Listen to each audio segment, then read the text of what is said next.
ദൈവനാമത്തിന് മഹത്വമുണ്ടായിരിക്കട്ടെ. ഇന്നത്തെ നമ്മുടെ വായന ഭാഗം 1 കൊരിന്ത്യർ 13 മുതൽ 16 വരെയുള്ള അധ്യായങ്ങൾ. ഇന്നത്തെ ചിന്തയ്ക്കായി അപ്പോസ്തലപ്രവൃത്തികൾ 19 അധ്യായം 24 വാക്യം. ദെമേത്രിയോസ് എന്ന തട്ടാൻ തൊഴിൽക്കാർക്ക് വളരെ ലാഭം വരുത്തി വന്നു. വിശ്വാസത്തിൻ്റെ അന്തസത്തയെ തകർക്കുന്നതാണ് അതിൻ്റെ പേരിലുള്ള സാമ്പത്തിക ചൂഷണങ്ങൾ. ചിലപ്പോഴൊക്കെ സ്വാർത്ഥപരമായ ആഗ്രഹങ്ങളും ചിന്തകളും വിശ്വാസത്തിൻ്റെ സദുദ്ദേശത്തെ നിരാകരിക്കാറുണ്ട്.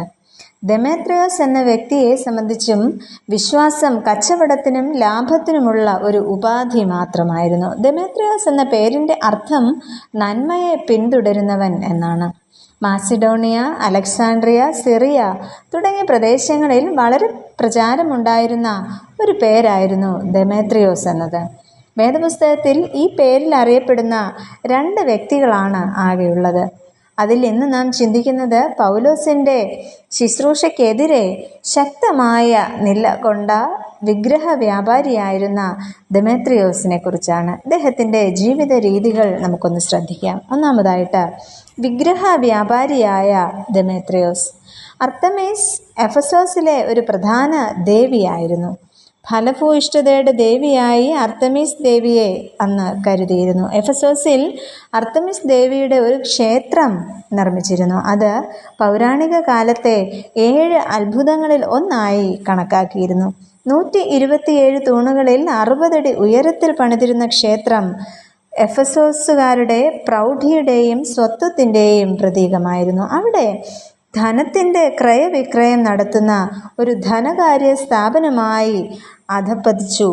അർത്തമീസ് ദേവിയുടെ ക്ഷേത്രത്തിൽ ധനം കുമിഞ്ഞുകൂടുകയും അത് സമൃദ്ധിയുടെ അടയാളമായി ജനം കരുതുകയും ചെയ്തിരുന്നു. അതിനാൽ അർത്തമീസ് ദേവിയുടെ ക്ഷേത്ര രൂപങ്ങളും ദേവീ ശില്പങ്ങളും വീടുകളിൽ സൂക്ഷിക്കുവാനും ജനങ്ങൾ ഏറെ ആഗ്രഹിച്ചിരുന്നു. അങ്ങനെ ഇത്തരത്തിലെ രൂപങ്ങൾ വാർത്തുണ്ടാക്കി വിൽപ്പന നടത്തിയിരുന്ന ഒരു കൂട്ടം ആളുകളുടെ നേതാവായിരുന്നു ദെമേത്രിയോസ്.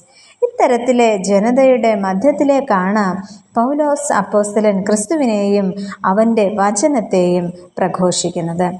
രണ്ടാമതായിട്ട് നമുക്ക് ദെമേത്രിയോസിനെ കുറിച്ച് കാണുവാനായിട്ട് കഴിയുന്നത് കലാപം സൃഷ്ടിക്കുന്ന ഒരു വ്യക്തിയായിട്ടാണ്.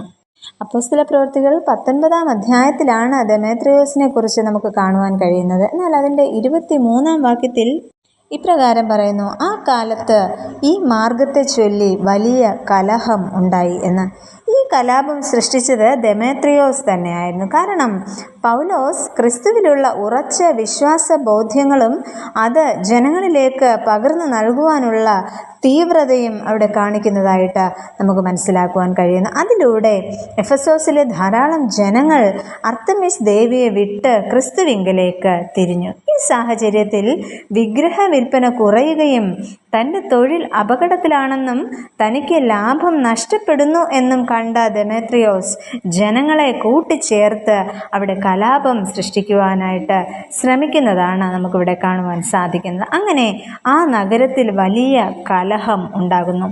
ഇത്തരത്തിൽ വിശ്വാസ സത്യങ്ങളെ തിരിച്ചറിയാതെ ലാഭം മാത്രം ആഗ്രഹിക്കുന്ന ആഗോളവൽക്കരണത്തിൻ്റെ കാലഘട്ടത്തിലാണ് നാമും ജീവിക്കുന്നത്. ഇവിടെ സാക്ഷ്യം നഷ്ടപ്പെടാതെ ജീവിക്കുവാൻ നമുക്ക് ശ്രമിക്കാം.